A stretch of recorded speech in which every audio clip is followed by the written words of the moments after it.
The winner of this year's Heisman Trophy is... You have never seen any player in the entire country play as hard as I will play the rest of the season, and you never see someone push the rest of the team as hard as I will push everybody the rest of the season. And you never see a team play harder than we will the rest of this season. God bless.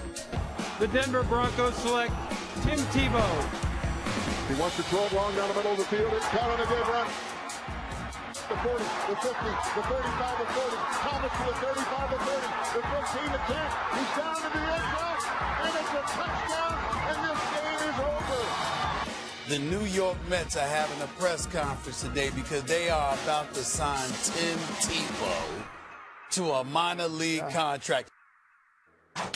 A force for sure. Our next guest really needs no introduction. He's a Heisman Trophy winner, a national champion, and now a multi-sport talent. His new book, Shaken, Discovering Your True Identity in the Midst of Life's Storms, is available in stores and online right now. Tim Tebow joining us now from Arizona. Tim, thank you so much for being with us. Oh, it's my pleasure. How are you doing? We are all good. And appreciate the time here. I want to talk about your move from the football field to the baseball diamond. It's been well chronicled, of course. What's been the hardest part, though, transitioning from football to baseball? Well, it's a completely new sport. It's something that I didn't do competitively for 12 years, and so it's a huge transition. You know, it's something I think a lot of people just thought, oh, you know, you made this decision on a whim, but it's something that I thought about, I prayed about for a while, and it was something that was in my heart for a long time, and, you know, finally made the choice to do it, and I'm loving it. I'm so passionate about the sport, and I enjoy playing it. My two favorite things to do growing up was, one, to be a quarterback and have 10 other guys look at you in a huddle and lead them on a 2-minute drive to win the game, and the other one was to hit a baseball. And I love that one-on-one matchup. It's just fun, you know, and I'm honestly excited to be able to pursue something for the love of it. Tim Tebow, good to see you. Good to see you, buddy. Good to see you. What's up, Let me get right What's up, to Stephen A? it. let me ask you a question. If you loved baseball so much, how in goodness name did you go so long without playing the sport before deciding that you wanted to play the sport? Hey, Stephen A, have you ever loved more than one thing? Yes. Do you love more than one thing? So, yes, I mean, I do. Sometimes you have to choose to do one, and it was the second hardest decision of my life when I chose to go to the University of Florida to play football and give up baseball. It was something that was, you know, it was heartbreaking for me, and there were several times at Florida that I almost went to play on the baseball team, but, you know, with everything we were doing in football and, you know, the goals and the championships we were trying to win, you know, I was staying focused on it. But then when the opportunity presented itself, and, you know, I had some people come look at me, and went to Boca Raton, Florida, and played with some different Latin guys, and felt like, hey, maybe I can do this thing. And, you know, so I decided to try to give it a shot because it never really left my heart. It was always with me. Tim Tebow, I defend you on this show against Stephen A. Smith oftentimes, and you really turned my head around with your play in Denver when, look, we went 7-4, you won a playoff game. But when you say you love baseball and you love playing quarterback, you're known as a guy who inspires teammates, that you can make a unit greater than the sum of its parts, the whole greater, because you lift and inspire, and that makes you a team player. But when you say, I love hitting a baseball and I love playing quarterback, so if I can't play quarterback, then I just want to go into baseball, do you see how some people would view that as selfish in a way? I mean, it's your own happiness, but, like, why doesn't he just go try to play something else in football, because he's obviously a good football player? How do you respond to that? Well, yeah, I totally get it, but I'm so thankful that I don't have to live my life based on what other people want me to live. You know, if I was on a team and that team asked me to do something, I would do anything. But if I'm not on a team and a team offers me a contract to go sign with someone to play tight end, H-back, fullback, running back, whatever it is, and I've had a lot of those offers, well, I don't have to go sign with that. I'm not on their team. And so that's just making a professional decision to go do something that I didn't really have in my heart. It wasn't a dream. You know, I'm sure you've turned down contracts, Max. I know everybody wants you, and you've turned it down. Does that make you a bad team player because you turned down a contract with the team you weren't on? In my case, maybe, Tim, but that's a very good distinction you're making. And I have another question. Can you just take me through it a little bit? How did it feel when you beat the Steelers in the playoffs as quarterback of the Denver Broncos? Could you take us through that a little bit? I'll tell you what. That's such a cruel question. It felt really good, Stephen A. Yeah. Tim, see, here's the deal. Going back to Max's initial question, I guess where we're going is this. You are a Heisman Trophy winner. You are a national champion.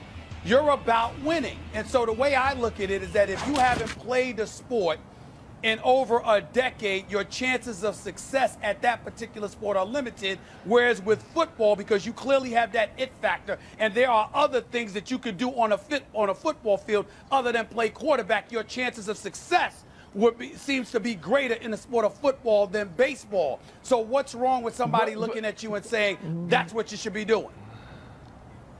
Well, it's fine if they look at me and say that's what I should be doing, but they're not me. And winner dreams based on chances. Dreams are based on something that's in your heart, that are passions, that are something that you want to go try, not on chances. I mean, I'm so grateful that I get to go pursue something, even if it's a long shot, for something that, yeah, I might be able to go do and go do pretty well, but if it's not in my heart, why am I going to do that? You know, I think that's something that's unfortunate in society, is a lot of people just go do what they feel like they should do and live with the status quo and you know, go live by all these rules and, hey, this is going to be okay. You know, just go accept your average 9 to 5 rather than striving for something, because the ultimate goal isn't to succeed or fail. The ultimate goal is to give it everything you have for something that's on your heart and a dream, and pursuing that. And if you get to live out your dream every single day, then the result doesn't matter. I can look back 20, 30 years from now and be able to look at this time and say, you know what, I gave everything I had to football, I gave everything I had to baseball, and I was able to live out some dreams. And in my opinion, that's pretty awesome.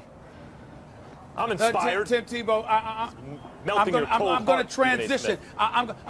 Hey, listen, be quiet, Max. I'm talking to my friend. I'm talking to my friend, Tim Tebow. Like you don't need enemies. Mind your business. Tim Tebow, let me switch subjects. I was reading something here. I was reading something about you talking to Good Morning America, and you alluded to the possibility of you in politics someday.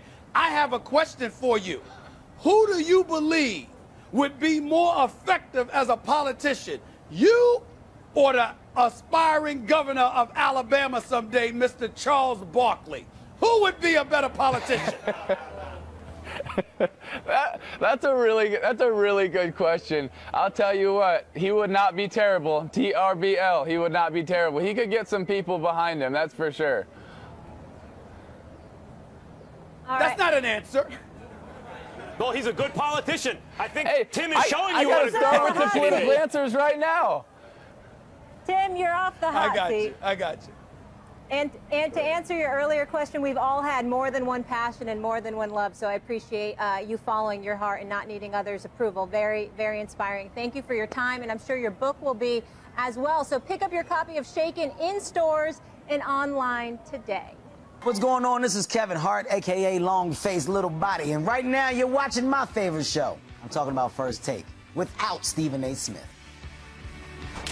Potentially at a three-peat. So if the Cavs and Warriors face off for the third time in the finals, it'll be the first time in NBA history we have a finals trilogy in 3 straight years. No surprise that those two teams have the best odds of winning the title this season. Spurs, Clippers, Celtics have the next best odds to win the chip. So what team has the best chance to derail a finals rematch?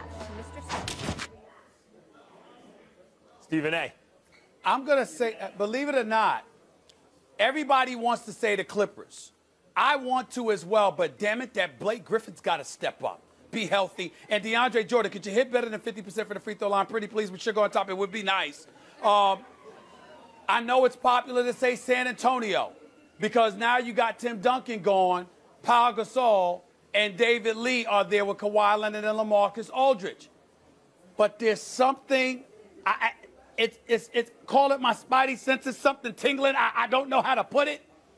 I think the Oklahoma City Thunder has arguably the best shot to derail Golden State. I'm not saying it's going to happen.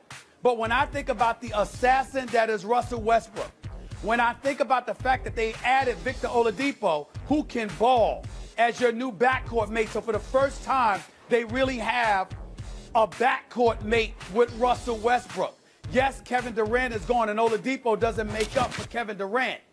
But Steven Adams with Enes Kanter and those crew, I don't like the fact that they lost Deion Waiters, but I'm looking at Oklahoma City and the fact that it is clearly Russell Westbrook's team, and he doesn't have to defer in any way, psychologically, literally, or otherwise, to Kevin Durant and how bad he's going to want to go at them.